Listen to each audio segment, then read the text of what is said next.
Hello प्यारे बच्चों, आज की इस वीडियो में देखेंगे 8th ग्रेड अभ्यास पुस्तिका सत्र आपका 2025-26 की आपकी न्यू बुक है।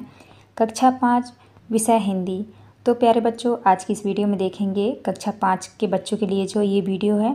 तो आपको जो है इस वीडियो में लास्ट तक बने रहना है, जिससे कि आपको सभी प्रश्नों के जो है संपूर्ण सॉल्यूशन आपको मिल सके। देखिए, आज की इस वीडियो में देखेंगे पाठ 17 में है राष्ट्र प्रहरी। तो चलिए क्वेश्चन देखते हैं। पहला क्वेश्चन आता है आपका, थल सैनिकों की वर्दी किस रंग की होती है?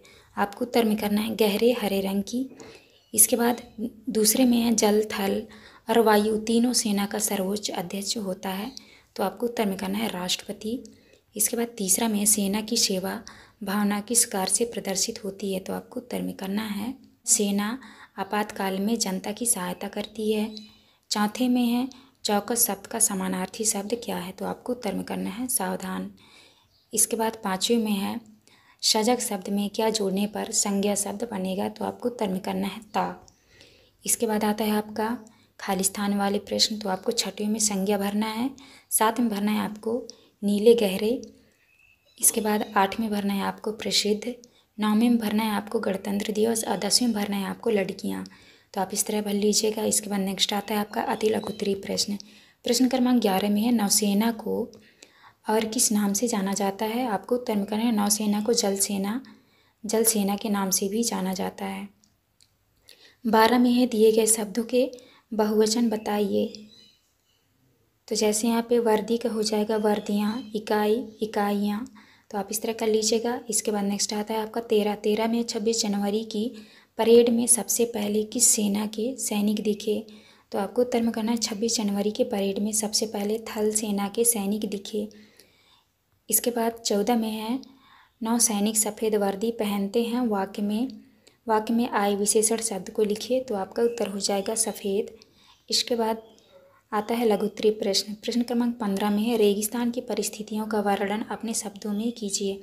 आपको उत्तर में लिखना है रेगिस्तान में शरीर को झुलसा देने वाली गर्मी पड़ती है, दिन का तापमान अधिक रहता है एवं रेत के गर्म तूफान चलते हैं, रात का तापमान कम हो जाता है, इसी कारण रातें अत्यधिक ठंडी होती हैं। इसके बाद 16 में है आप सैनिक ना होते हुए भी आप अपने देश की सुरक्षा किस प्रकार कर सकते हैं? अपने शब्दों में बताइए। आपको उत्तर में लिखना है सैनिक ना होते हुए भी हम अपने देश के संसाधनों की सुरक्षा में अपना सहयोग दे सकते हैं। कोई भी संदिग्ध गतिविधि आसपास होने पर पुलिस को सूचित कर सकते हैं। शासकीय संपत्ति को नुकसान पहुंचाने वाले लोगों के खिलाफ कार्रवाई कर सकते हैं। इसके बाद आता है आपका 17 में है सेना के कार्यों को संक्षेप में लिखिए। आपको उत्तर में करना है सेना युद्ध के समय देश की सीमा पर डटी रहती है और देश की रक्षा करती है। दूसरा है संकट के समय सेना नागरिकों को सुरक्षित स्थानों पर ले जाती है। तीसरे में है प्रकृति आपदा आदि की स्थिति में नागरिकों के लिए अनाज, वस्त्रों आदि की व्यवस्था करती है। नेक्स्ट है आपका 18 में है पाठ के अनुसार देश के युवक और युवतियाँ किस प्रकार देश का गौरव बढ़ा सकते हैं, स्पष्ट कीजिए। तो आपको उत्तर में लिखना है विद्यालय के कठोर अनुशासन के वातावरण में प्रशिक्षित होकर देश के युवक और युवतियां देश का गौरव बढ़ा सकते हैं। इसके बाद आता है आपका दीर्घोत्तरीय प्रश्न। प्रश्न क्रमांक 19 में यदि आपको सैनिक बनने का अवसर मिले तो आप किस सेना में भर्ती होना चाहेंगे? एक सैनिक के रूप में अपने विचार संक्षेप में लिखिए। उत्तर में करना है यदि मुझे सैनिक बनने का अवसर मिले तो मैं थल सेना में भर्ती होना चाहूँगी। सैनिक बनकर अपने देश को दुश्मनों की बुरी नज़र से बचाऊँगा। जो भी मेरे देश को आँख उठाकर देखेगा तो मैं उसे अपने प्राणों की परवाह किए बिना हर संभव प्रयास करूँगी कि देश या देशवासियों पर आँच ना आने पाए। इसके बाद आता है आपका प्रश्न क्रमांक 20 में है 26 जनवरी की परेड के विषय में 8 से 10 पंक्तियाँ लिखिए। तो आपको उत्तर में लिखना है पहला है 26 जनवरी को परेड का दृश्य मनोहारी होता है। दूसरा है 26 जनवरी के परेड में सर्वप्रथम थल सेना की टुकड़ी कदम से कदम मिलाकर चलती है।